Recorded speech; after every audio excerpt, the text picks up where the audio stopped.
हाय, मैं हूं संजीव त्यागी। Crime petrol के और एपिसोड्स के लिए लिव क्राइम को सब्सक्राइब करें और बेल आइकन दबाएं। नमस्कार, आदाब। मैं अनूप सोनी क्राइम पेट्रोल सतर्क के ब्लैक हेडलाइंस अध्याय के आज के एपिसोड में आप सबका स्वागत करता हूं। यह है हमारा मुरुड। हमारा मुरुड पहले बीच के लिए और पानी के अंदर बने किले के लिए बहुत फेमस था। हाँ, लेकिन कुछ टाइम से इस जगह के लिए भी बहुत फेमस हो गया है। ये वही जगह है जहां उस लाल दुपट्टे वाली औरत का मर्डर हुआ था।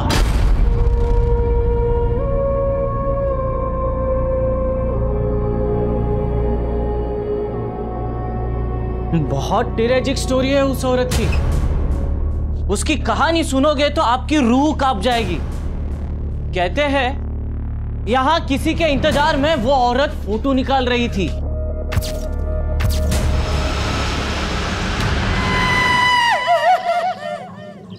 आज भी उसकी चीखें इन्हीं हवाओं में गूंज रही है।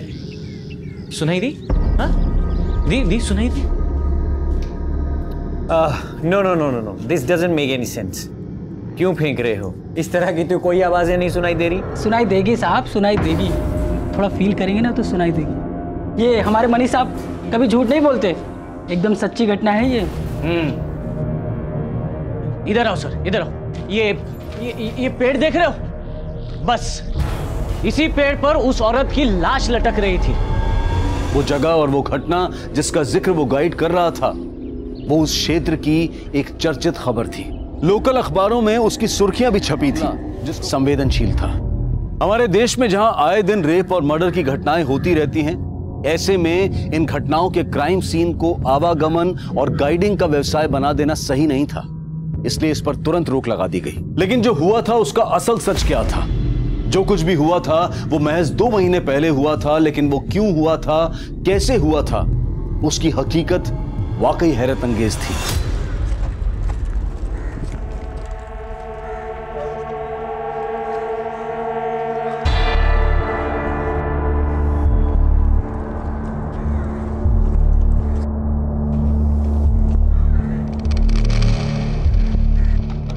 Good morning ma'am. मैम कहाँ हो मैम? अरे मैम, हमारे बैंक के एमडी स्टिंकर्स भेज रहे हैं, आप रिप्लाई क्यों नहीं कर रहे हो मैम? क्या है ये तन्वीर? ना गुड मॉर्निंग ना नमस्ते, बस आती काम की बात शुरू। I'm so sorry ma'am. Good morning ma'am. पहले गुड मॉर्निंग मैंने बोला ना। एक्चुअली चलो जल्दी से बताओ, नाश्ते में क्या लाए हो? मैम कुछ तो बात है आप में, इतना रिलैक्स कैसे रह लेते हो आप? अच्छा, आपके पास तो कार है ना मैम, आप साइकिल से क्यों आते हो फिर? अरे भाई, पोल्यूशन इतना बढ़ गया है, मुझे लगता है कि जितना हो सके साइकिल से ट्रैवल करना चाहिए। और हमारे बैंक का क्या मैम, जो ऑलरेडी बैड डेब्ट से पोल्यूटेड है? आपको पता है हमारे लोन कस्टमर लोन नहीं चुका पा रहे हैं। एनपीआर इतना बढ़ गया है कि बैंक ऑलरेडी डूबने के कगार पे आ गया है। और हमारे एमडी फोन पे फोन करके पूछ रहे हैं कि डूबे हुए लोन की रिकवरी के लिए कर क्या रहे हो? आज मैं अपने बोर्ड ऑफ डायरेक्टर्स को ऐसा सोल्यूशन देने वाली हूँ जिससे सिर्फ हमारी ब्रांच ही नहीं बल्कि पूरा बैंक हर मुसीबत से मुक्त हो जाएगा। ऐसा क्या सोल्यूशन है मैम जो बैंक डूबने से बच जाएगा? अचार। अच्छा, कल ना पराठों के साथ अचार लाना मत भूलना, ओके?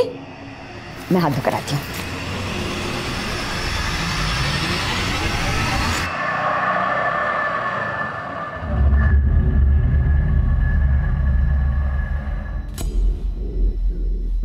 सर, ये मेरी साली है, राजेश्वरी सुडे। ये यूनिटी बैंक ऑफ महाराष्ट्र में मैनेजर है। कल सुबह से ही राजेश्वरी का कुछ पता नहीं चल रहा सर। राजेश्वरी आपके साथ रहती है? नहीं सर, वो हमारे घर से थोड़ा दूर अकेले रहती है। कल सुबह वो हमारे घर आई थी, मगर उसके बाद से वो। गुड मॉर्निंग जीजू। Good morning. Good morning. Good morning ताई। Good morning. अरे वाह रजी, आजकल फिटनेस पे बहुत ध्यान दे रही है। परफेक्ट रहने से क्या होगा, उम्र थोड़ी कम हो जाएगी। 34 की हो गई है, पता नहीं शादी कब करेगी। ताई फिर से वही बात, ये सब छोड़, 500 रुपए दे। क्यों, क्या हुआ? अरे वॉक पे निकली ना तो पर्स कैरी नहीं किया, अब सोचो जाते हुए फ्रूट्स खरीद लो। वो रोजाना ऑफिस के बाद हमारे घर आती है और डिनर करके ही जाती है, लेकिन कल शाम को वो घर नहीं आई और जब उसका फोन ट्राई किया तो उसका फोन भी बंद आ रहा है। हाँ सर, हमने कल बैंक में भी फोन करके पता किया था तो पता चला कि वो बैंक में भी नहीं आई थी और कल से ही उसके घर पे ताला भी लगा हुआ है। देखिए, ये भी तो हो सकता है कि राजेश्वरी आप पे किसी रिश्तेदार के यहाँ पे गई हो। आपने कुछ पता किया? सर वो हमारे अलावा हमारी छोटी बहन के घर जाती है। मैंने उसको भी कॉल किया था पर वो वहाँ भी नहीं गई थी। हाँ योगी ताई। माऊ राजी तेरे यहाँ आई है क्या? नहीं तो क्या हुआ ताई, आप ऐसे क्यों पूछ रहे हो? देखिए राजेश्वरी एक वर्किंग वूमेन है, ये भी तो हो सकता है कि वो अपनी मर्जी से कहीं गई हो। पर सर उसका फोन बंद आ रहा है। ठीक है, अभी आप थोड़ा वेट कीजिए, अगर कुछ नहीं पता चलता तो हम एक्शन लेते हैं।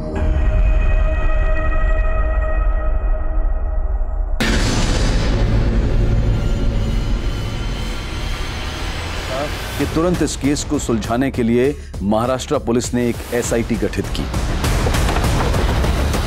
सर, कुछ लोकल मछुआरों ने सबसे पहले लाश को लटके हुए देखा था। काफी ब्रूटल मर्डर है।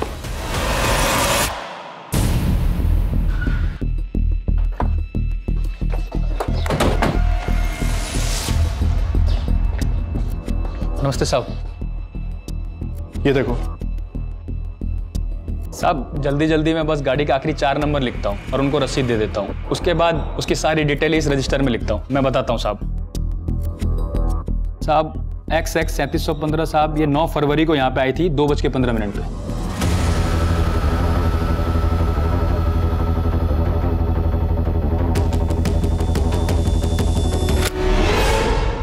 ये तो वही लड़की है जिसकी लाश मिली थी हमें। सर, ये गाड़ी कब लेके गई यहाँ से अपनी? साहब 1 मिनट बताता हूँ साहब, लगभग 40 मिनट बाद 2:55 पे। अभिषेक सर, तुरंत पता करो ये गाड़ी किस एड्रेस पे रजिस्टर्ड है। सर, राजी ताई ने हम बहनों के लिए इतने सेक्रीफाइसेस किए, मैं मान ही नहीं सकती कि वो हमें बिना बताए कहीं जा सकती। माऊ, जो सामने आ रहा है उसका कुछ तो मतलब होगा ना। तुम्हारे लिए इसका गलत मतलब भी होगा कुणाल, लेकिन इसके पीछे अगर तुम्हारा कोई गलत मकसद हुआ तो। किस मकसद की बात कर रही है आप ताई? तुम तो बात ही मत करो। मैं देखता हूं।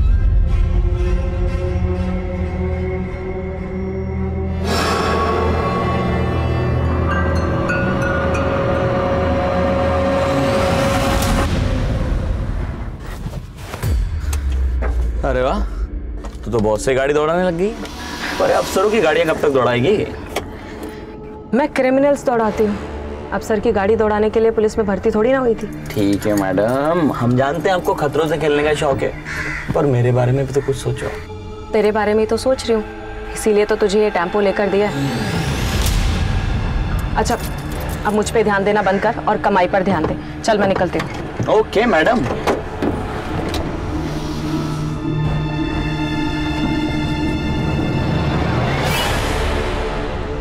Sir, Rajeshwari Sule missing case 10 फरवरी को फाइल हुआ था।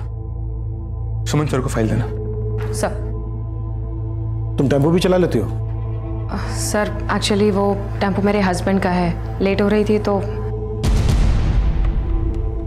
महेश, राजेश्वरी मर्डर केस में तुम्हारी इन्वेस्टिगेशन कहां तक पहुंची? सर, केस फाइल होने के ठीक बाद ही राजेश्वरी की छोटी बहन को उसका एक मैसेज आया था।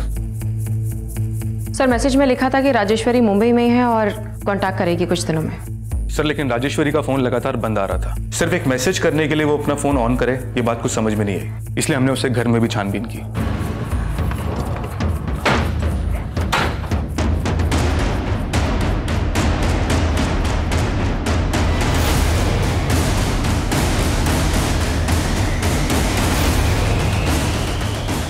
लेकिन उसे घर में भी कुछ सस्पिशियस मिला नहीं, और उसे घर के बाहर लगे सीसीटीवी कैमरे की फुटेज देखने के बाद यही लगा कि वो अपनी मर्जी से कहीं गई थी। महेश, फिर आगे क्या किया तुमने? सर वो क्या वो मतलब आगे कुछ नहीं किया? ये आगे कुछ ना करने का रिजल्ट क्या हुआ मालूम है? राजेश्वरी की लाश मिली। अब यहाँ बंदी बंद करो और राजेश्वरी की फैमिली को बनाओ शनाख्त के लिए। पुलिस उस एरिया के सेक्स ऑफेंडर्स को भी तलब कर रही थी और स्थानीय होटल्स, दुकानदार और टूरिस्ट गाइड से भी पूछताछ की जा रही थी।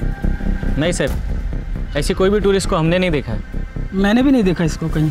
सर, राजेश्वरी ताई के फ़ोन से मुझे मैसेज आया था, लेकिन हमने उस मैसेज पे भरोसा नहीं किया। पर यहाँ की लोकल पुलिस ने भी राजेश्वरी ताई को ढूंढने में बिल्कुल कोशिश नहीं की। देखिए, इसके लिए हम बहुत शर्मिंदा हैं। 9 फरवरी की सुबह जब राजेश्वरी घर से निकली, हमने तब की सीसीटीवी फुटेज चेक की। और राजापुरी की पार्किंग से जब वो निकली तब की भी फुटेज देखी। राजेश्वरी काफी खुश लग रही थी, ऐसा लग रहा था जैसे किसी से मिलने जा रही हो। राजेश्वरी का कोई अफेयर, कोई बॉयफ्रेंड? नहीं सर, ऐसी कोई बात नहीं थी। अगर ऐसी बात होती तो वो हमें जरूर बताती। हम तो खुद उसकी शादी करवाना चाहते थे, लेकिन राजेश्वरी खुद शादी नहीं करना चाहती थी। राजी, तूने माहू की तो शादी करवा दी, अब तू अपनी शादी के बारे में भी तो सोच। तू कब शादी करेगी? राजी ताई को अपने बारे में सोचने की फुर्सत कहाँ है? हमें इनके लिए लड़का ढूंढना पड़ेगा। सही कहा। प्लीज मुझे ना तुम दोनों की तरह ये घर गृहस्थी के झंझट में बिल्कुल नहीं फंसना। अच्छा जी, तो तुम्हारा कहने का मतलब है कि हमने शादी कर ली और घर गृहस्थी के झंझट में फंस गए? और नहीं तो क्या? अरे काय मस्त दिसतंय तिघी, ट्रेनच्या बोगी सारखा। पण एक सेकंड, मालिश नाही, एक दूसरे को गुदगुली करो। क्या? अरे मस्त फोटो आएगा, बघा बघा इकडे। अच्छा, अगर हम मान लें जैसा कि आप लोग सोच रहे हैं कि वो मैसेज राजेश्वरी ने नहीं भेजा होगा, तो फिर किसने भेजा होगा? आप लोगों को शक है किसी पर? सर, उसका तो कोई पता नहीं, लेकिन राजेश्वरी के गायब होने के बाद उसका एक कलीग यहाँ आया था। देखिए, राजेश्वरी मैम ने सिर्फ आप लोगों को हैरान नहीं किया, उनके फैसले से पूरा बैंक हैरान है। बैंक हैरान था मतलब? जी, उन्होंने रिजाइन कर दिया था। एमडी सर को रेजिग्नेशन भी मेल कर दिया था उन्होंने। राजेश्वरी उस बैंक में 10 साल से थी, हमें तो विश्वास ही नहीं हुआ कि वो ऐसे रिजाइन कर देगी। नहीं मैडम, मैं इस बार नहीं कर पाऊंगी। देखो कविता, तुम इस तरीके से पीछे नहीं हट सकती हो, और तुम ही कहती हो ना कि तुम्हें मेरी तरह कामयाब बनना है, तो मेरी तरह सोचना भी पड़ेगा। ये रखो रखो, और हाँ, आइंदा अगर ऐसी बात की तो मुझसे बुरा कोई नहीं होगा।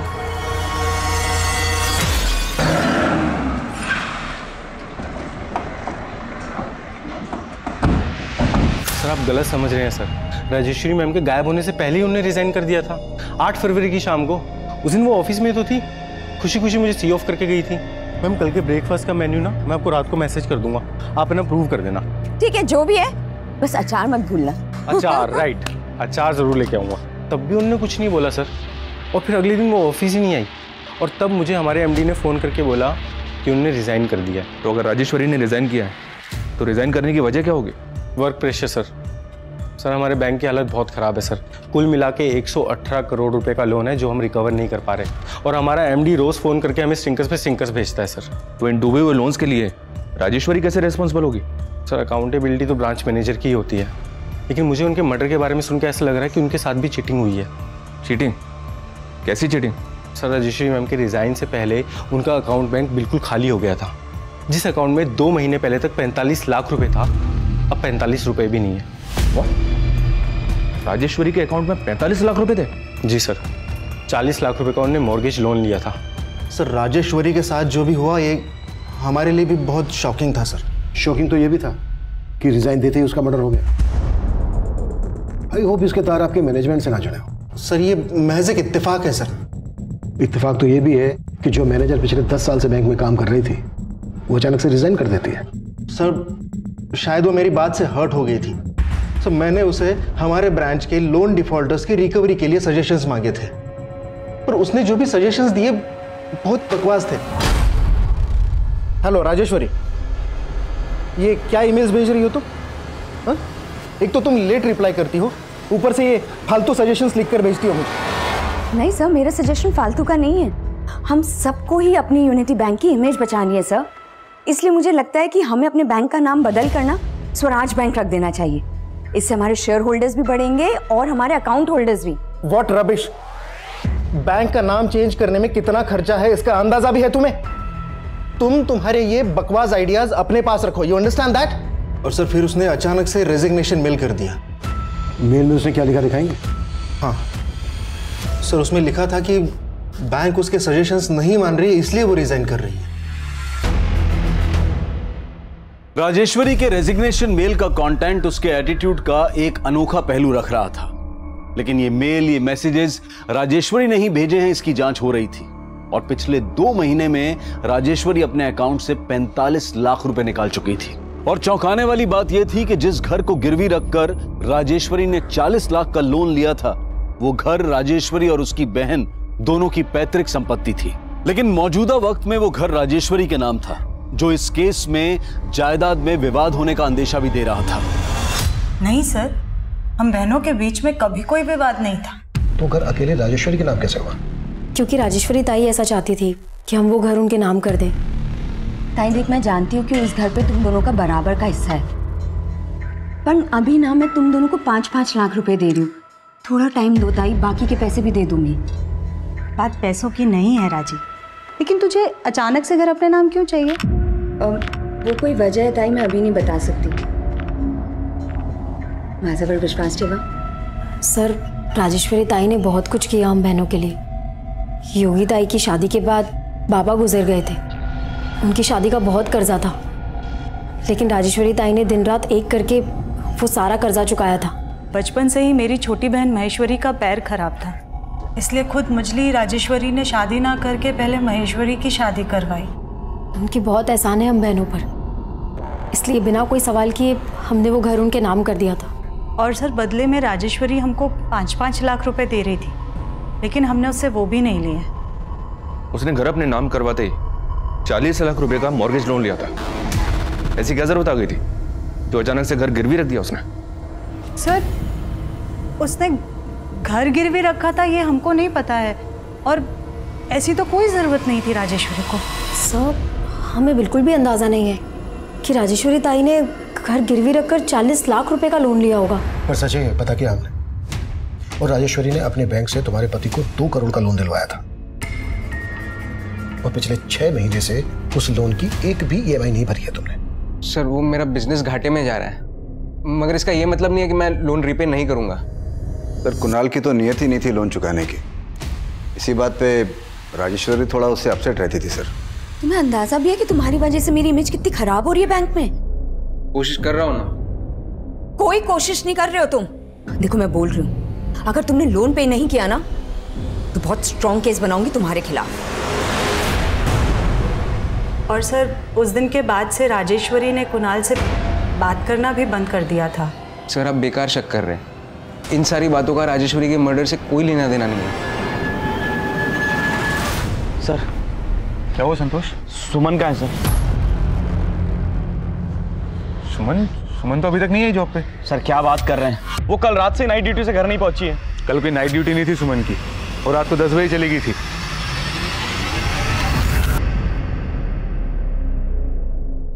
ये तो कमाल ही हो गया सर। राजेश्वरी के केस ने हमारे सर की छत ही छीन ली। अभी कुछ दिन के लिए यहाँ खुले में काम करना पड़ेगा। कोई नहीं, खुले में दिमाग और काम करता है। तो चाय नहीं रुकनी चाहिए। छोड़ो,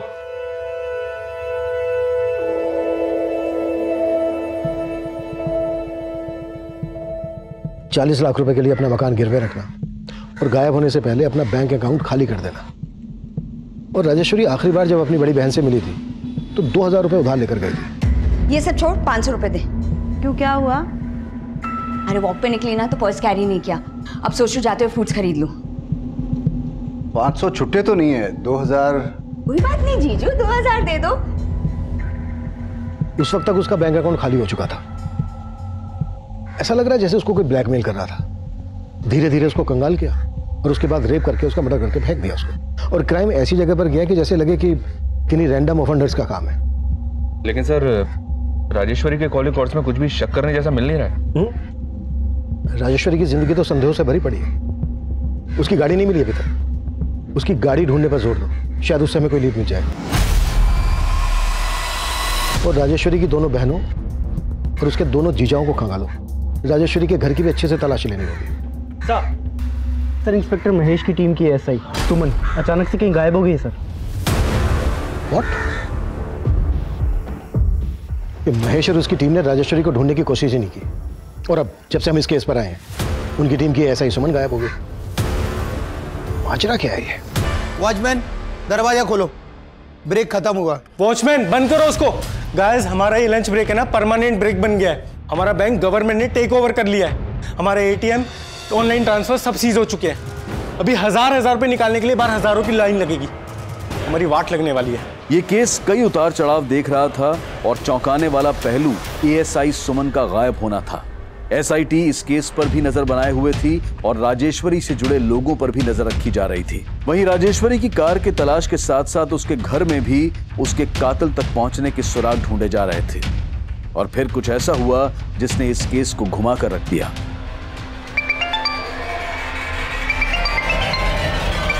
हाँ बोलो।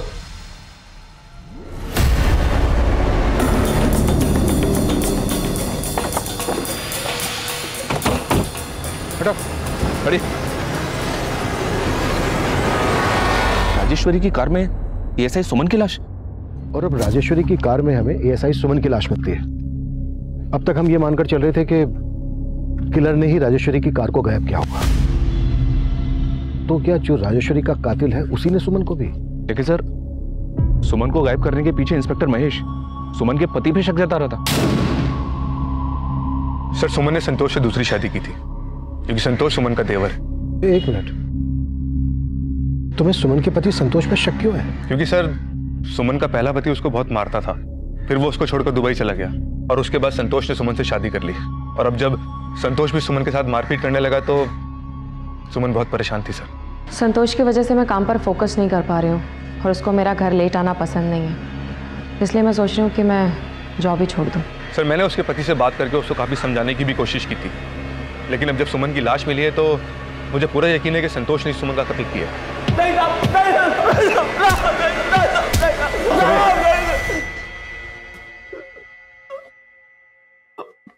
मैं किसी राजेश्वरी को नहीं जानता था, मैंने कुछ नहीं किया। सिर्फ राजेश्वरी नहीं बल्कि तूने सुमन को भी रेप करके मार डाला। नहीं साहब, मैं तो सुमन को प्यार करता था साहब।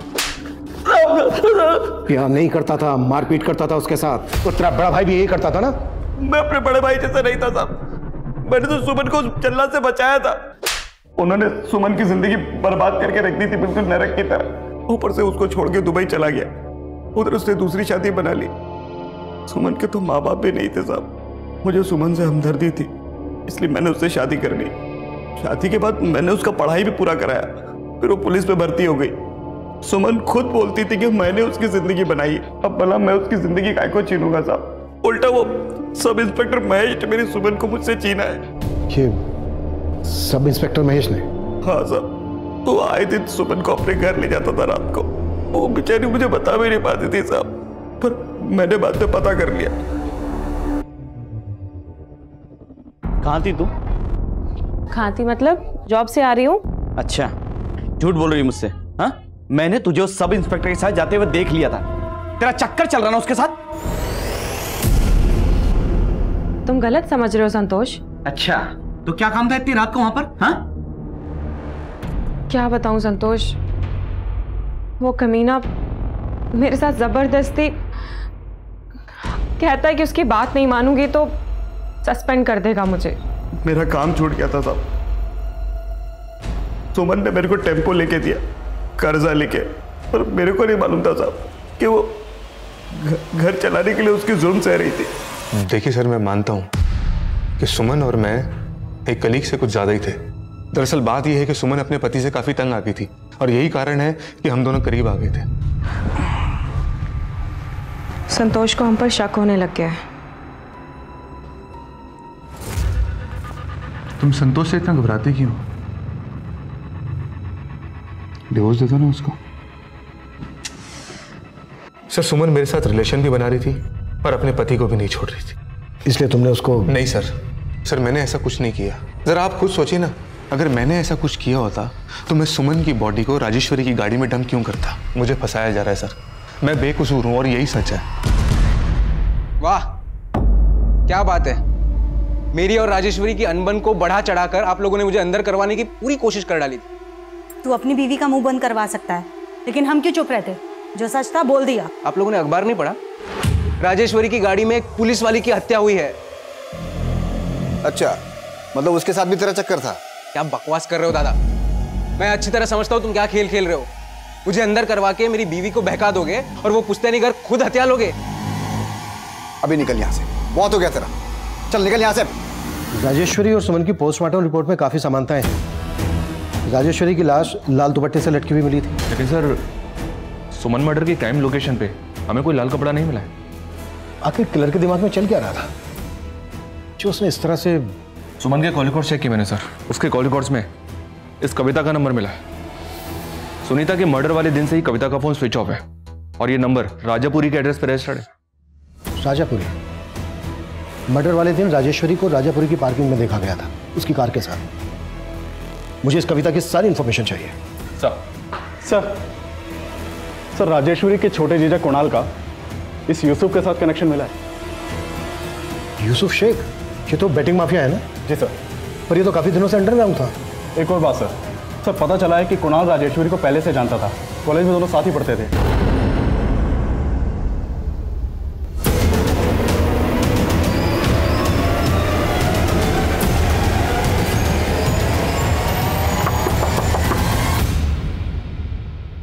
कविता यही रहती है? जी साहब, कविता मेरी छोटी बहन है। कहाँ है वो? साहब मुझे नहीं पता, मैं खुद परेशान हूं उसके लिए। उसका फोन भी बंद आ रहा है साहब। अभी मेरी बात ध्यान से सुनो। ये ऐसा ही लेडी सुमन का मर्डर हो गया और कविता सुमन को कॉल करती थी। अगर हमसे कुछ भी छुपाया ना तो साहब मैं कुछ नहीं छुपाऊंगा, बल्कि मैं ये भी बता देता हूं जो कविता ने मुझे किसी को कहने मना किया था। क्या कहने से मना किया था? साहब वो कविता सुमन मैडम की खबरी है। क्या? कविता सुमन की खबरी? जी साहब। एक बार कविता ने किसी चोर को एक औरत की चेन खींच के भागते हुए देखा था। कविता ने उसे पकड़ लिया। उसी दौरान सुमन मैडम की और कविता की मुलाकात हुई। बहुत बहादुरी का काम किया तुमने कविता। क्या करती हो? मैडम जी मैं काम ढूंढ रही हूँ, लेकिन पढ़ाई लिखाई कम होने के कारण मुझे कहीं पर काम ही नहीं मिलता है। मेरे लिए काम करोगी? और तभी से कविता को सुमन मैडम ने अपनी खबरी बना लिया। ना सिर्फ खबरी, कविता की ओपन कॉलेज में एडमिशन भी करवाई सुमन मैडम ने। सर राजेश्वरी कॉलेज में मेरी सीनियर थी और मैं छोटे मोटे जॉब्स करने के बाद अपना बिजनेस करना चाहता था। बिजनेस लोन के लिए मैंने उसकी हेल्प लेनी चाहिए। कुणाल तुम्हारा क्रेडिट स्कोर बहुत खराब है, कोई भी बैंक तुम्हें बिजनेस लोन नहीं दे सकता। इसीलिए तो मैं आपके पास आया हूँ, प्लीज मेरी हेल्प कर दीजिए। ठीक है चलो, आई विल ट्राई समथिंग, पर अगर इसके बदले में मैं तुमसे कुछ मांगूं तो तुम मुझे दोगे? अरे आप बोल के तो देखिए, मैं आपके लिए कुछ भी करने को तैयार। कुणाल मैं तुम्हें बहुत सालों से जानती हूँ। आई नो तुम एक बहुत ही सरल और अच्छे लड़के हो। अच्छा मैंने सुना है कि तुम अपनी शादी के लिए लड़की ढूंढ रहे हो। हाँ पर दैट्स ग्रेट। मैं भी अपनी बहन महेश्वरी के लिए तुम्हारे जैसा लड़का ढूंढ रही हूँ। क्या तुम मुझसे शादी करोगे? और ये लोन तुम मुझ पर छोड़ दो, आई विल हैंडल इट। लेकिन उसने मेरी मजबूरी का फायदा उठाकर अपनी अपाहिज बहन से मेरी शादी करवाई। ऊपर से पैसे ना लौटाने की वजह से वो मुझे उल्टा सीधा सुनाती थी। इसलिए उससे पीछा छुड़ाने के लिए तूने यूसुफ शेख की मदद ली। अब ये तो बिल्कुल मत कहना कि तू यूसुफ को जानता नहीं है। सर मैं बेटिंग पे पैसे लगाता था, इसलिए मेरी यूसुफ शेख के साथ बोलचाल थी। मैं क्या सर, राजेश्वरी भी यूसुफ शेख को जानती थी। राजेश्वरी यूसुफ को जानती थी? जी सर। सर राजेश्वरी भी बैटिंग पे पैसे लगाती थी। तेरे कहने का मतलब यह है कि राजेश्वरी को यूसुफ ने? राजेश्वरी ने अपना घर गिरवी रख के 40 लाख का लोन उठाया था। पक्का उसको यूसुफ को कोई मोटी रकम देनी थी, जिसका यूसुफ ने राजेश्वरी से बदला लिया। पुलिस तुरंत यूसुफ की तलाश में जुट गई, लेकिन एएसआई सुमन की खबरी कविता के गायब होने की पहेली इस केस को उलझा रही थी। पुलिस को कविता की कोई लीड नहीं मिल रही थी, लेकिन उनके खबरी नेटवर्क ने यूसुफ को ढूंढ निकाला। साहब अपना तो बैटिंग का धंधा है साहब, और उसमें वो डराना धमकाना तो चलता ही रहता है साहब। अगर साहब यकीन मानिए, मैंने मर्डर किसी का नहीं करवाया। तो राजेश्वरी को धमकाकर कितना पैसा लूटा तूने उससे? क्या बात कर रहे हो साहब, वो तो जीत रही थी साहब, और उसने मुझे नहीं बल्कि मैंने उसको पैसा देना था। तो तूने राजेश्वरी के पैसे ना देकर उल्टा उसी का हिसाब चुकता कर दिया? सर मैंने कुछ नहीं किया है सर। हाँ मैं मानता हूँ साहब कि उसका लक मेरा पूरा बैलेंस बिगाड़ रहा था साहब। उसके सितारे बहुत सॉलिड काम कर रहे थे, और सर आप जानते हैं पिछले कुछ टाइम से वो बड़े अटपटे से नंबर पे पैसा लगा रही थी साहब। नहीं कहा ना, 1,23,373 ही लगाना है। मेरा लक चलेगा इस रकम के नंबर से। साहब वो मुझसे 10-10 गुना ज्यादा पैसा बना रही थी, और साहब सच बोल रहा हूँ, मुझे भनक भी नहीं है कि वो उसके पैसे पर कौन नजर गड़ा के बैठा था। सर अगर यूसुफ की बात सही है तो इस लकी नंबर का कनेक्शन न्यूमरोलॉजी से हो सकता है। इस बात को एक बार और कंफर्म करते हैं सर। राजेश्वरी 2 महीने पहले तक अपने नाम की स्पेलिंग में W की जगह V इस्तेमाल कर रही थी। उसने अपने बैंक अकाउंट में भी ये करेक्शन की थी। तो यूनिटी बैंक का नाम बदलकर स्वराज बैंक रखने का सजेशन उसका न्यूमरोलॉजी से जुड़ा था।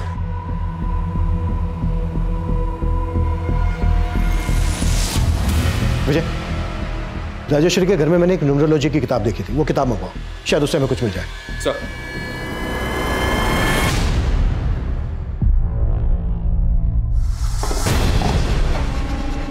अगं काय केलं सुये? मी इथं लोकांचं नशीब लिहितोय और तूने उसमें पानी फेर दिया। ज्योतिका बासु ऑथर, इस ऑथर का ईमेल आईडी यहाँ पर सर्कल किया हुआ है, शायद राजेश्वरी से कंसल्ट करती होगी। ज्योतिका बासु के बारे में सब कुछ पता करो। सर। एक तरफ पुलिस ज्योतिका बासु नाम की एक न्यूमरोलॉजिस्ट का पता कर रही थी और वहीं दूसरी तरफ उनके इलाके में एक मेल न्यूमरोलॉजिस्ट मुरली प्रसाद। पुलिस ने मुरली की बीवी कुसुम से भी पूछताछ की, लेकिन उन्हें मुरली का सुमन और राजेश्वरी से कोई कनेक्शन नहीं मिला। वहीं कविता की तलाश में पुलिस मनोहर पर नजर रख रही थी और तभी इस केस में एक नया घुमाव आया। सर, इस किताब के author ज्योतिका बासु का तो 3 साल पहले देहांत हो गया था और ऐसा कुछ भी नहीं मिल रहा है जिससे लगे कि न्यूमरोलॉजी का इस मर्डर से कोई कनेक्शन हो सकता है। सर, आपके नाम ही लेटर आया है, लेकिन भेजने वाले ने इस पे अपना नाम नहीं लिखा है।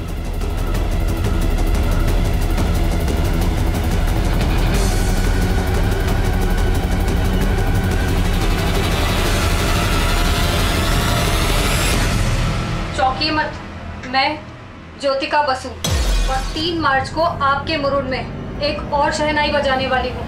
रोक सको तो रोक लो। लेकिन सर, ये ज्योतिका बासु कैसे हो सकती है? कहीं ये कविता तो नहीं जो हमें चैलेंज दे रही है? अगर ये कविता है तो इसके साथ कोई मर्द भी इन्वॉल्व होगा, क्योंकि 2 औरतों का रेप हुआ है। हम इसके चैलेंज को लाइटली नहीं ले सकते। अपनी पूरी टीम को अलर्ट कर दो, ये लोग कुछ भी कर सकते हैं। मूव।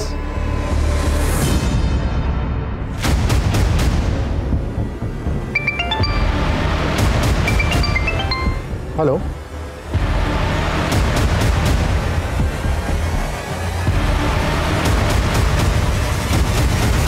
देखना कोई डेड बॉडी के पास ना आए। आइए सर। सर, ये देखिए, एक और डेड बॉडी मिली है। पुलिस मान रही थी कि उस पेन ड्राइव से भेजी गई चेतावनी कविता की रिकॉर्डेड वॉइस होगी, लेकिन वो कविता की आवाज नहीं थी। कविता के गायब होने के रहस्य और भी गहरे होते जा रहे थे और वो धमकी भरी ऑडियो क्लिप भेजने वाले के बारे में भी कोई लीड नहीं मिल रही थी। मीडिया पुलिस की निंदा कर रही थी और हत्याओं की खबरों को बढ़ा चढ़ाकर छाप रही थी, जिसका नतीजा ये था कि मुरूर में आने वाले सैलानी भी क्राइम सीन देखने जाने लगे, जिसने पुलिस की मुसीबतें और बढ़ा दी। उसी लाल दुपट्टे से उस औरत की लाश यहाँ पर झूल रही थी। पुलिस को भी कुछ पता नहीं चला। चल रहा है? हाँ, लेकिन जब कहाँ चल रहे थे? आओ काय नहीं साहब, टूरिस्ट लोग का जरा ये लोकेशन जगह दिखने का था ना। तू कुछ भी बोल के इनको घुमाएगा? हाँ, ज्यादा शाड़ा बन रहा है। देख, तेरा लाइसेंस कैंसिल करवा दूंगा मैं। आओ आएगा ना साहब, मैं क्या मिनटो। चल, ए, उसको ले, उसको ले। आप लोग भी चलिए। अब इस मर्डर की कहानी ना पुलिस स्टेशन में बताना, समझा? चल काय साहब, हम लोग किधर कुछ बोलते हो तो अखबार में छप के आता है। ये टूरिस्ट लोग इधर आने का जिद करता है, इसके लिए करना, पेट के लिए करना पड़ता है साहब। साहब जाने दीजिए ना साहब, आगे से ऐसी गलती नहीं होगी साहब, जाने दीजिए। हो साहब, सोडून जरा। बघा आता सोडतोय, नेक्स्ट टाइम नाही चालणार। हो, चल। हाँ बोलो।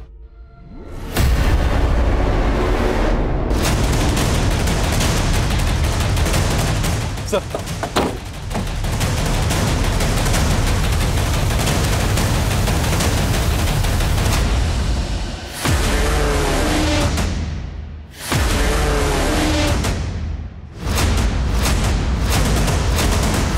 सर, एक मछुआरे ने इस लड़की की लाश देखी थी। हमने लाश के आसपास सर्च किया तो एक कविता की आईडी मिली। लाश का चेहरा पहचानना काफी मुश्किल है सर। कहीं ये कविता की कोई नई चाल तो नहीं? अगर कविता जिंदा है तो अभी तक मिली क्यों नहीं है? और अगर ये कविता नहीं है तो फिर किस लड़की की लाश है? सर, हम उसके भाई मनोहर पे लगातार नजर बनाए हुए हैं और ऐसा लग रहा है कि वो काफी चौकन्ना है। मुझे 5 मर्डर हो गए हैं, अब नजर मत बनाओ, हाथ उठाओ। Right sir.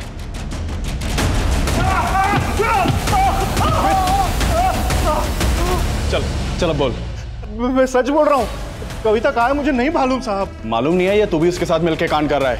बोल। अरे आई शपथ सांगतो साहब, कविता कहाँ है नहीं मालूम मुझे। राजेश्वरी की लाश हमें लाल दुपट्टे से लटकी हुई मिली थी। इस केस का इस लाल रंग से जरूर कोई गहरा रिश्ता है। अभी तक हम ये भी पता नहीं लगा पाए हैं कि पेन ड्राइव में किसकी आवाज थी। वो जरूर विक्टिम्स की किसी जान पहचान वाली औरत की होगी। एक काम करो, विक्टिम्स की जान पहचान में जितनी भी औरतें हैं सबका वॉइस सैंपल लो और पेन ड्राइव में जो आवाज है उसके साथ मैच करो।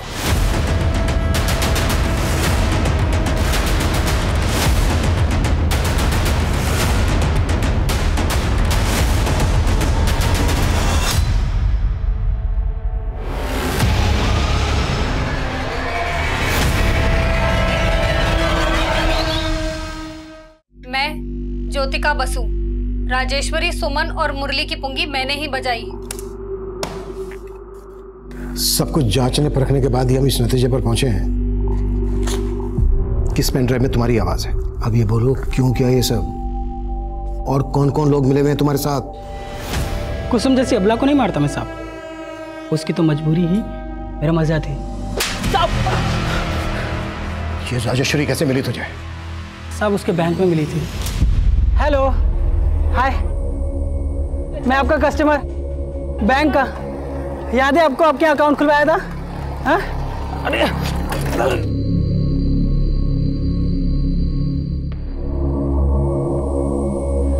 आप ठीक है ना? Thank you. हंसी तो फंसी, और साहब ऐसी फंसी ना कि मेरी हर बात मानने लगी। और उसे ना साहब मेरी न्यूमरोलॉजी बहुत पसंद थी, बड़ी इम्प्रेस थी वो।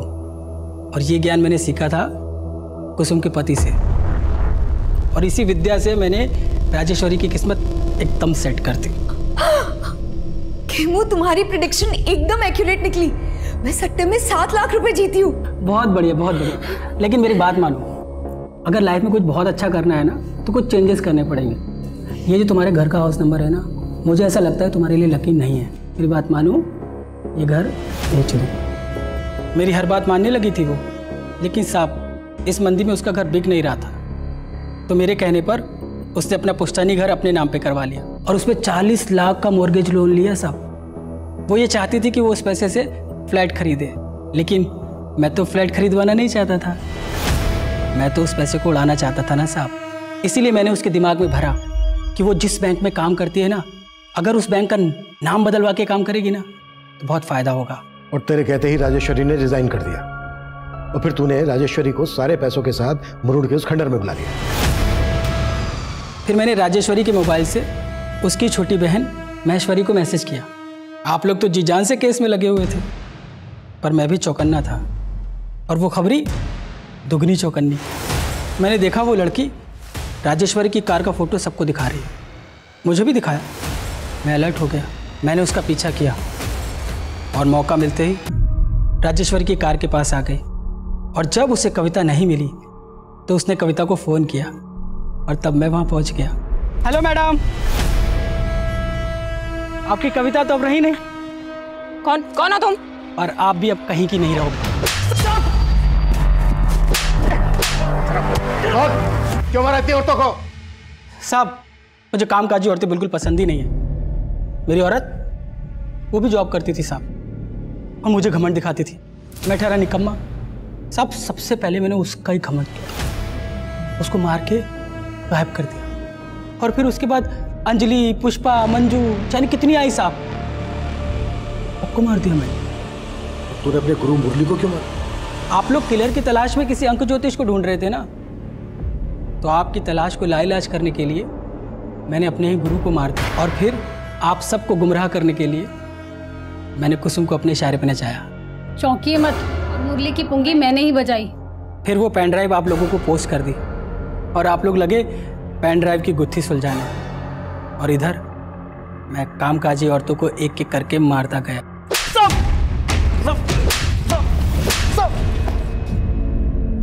तू जो एक कामकाजी कर रहा है ना, अगर सारी कामकाजी औरतें अपना काम छोड़ दे तो यार तेरे जैसे जानवर आदमी को समझाने का क्या फायदा? अभिषेक अब जरा इसे अपना कामकाज दिखाओ।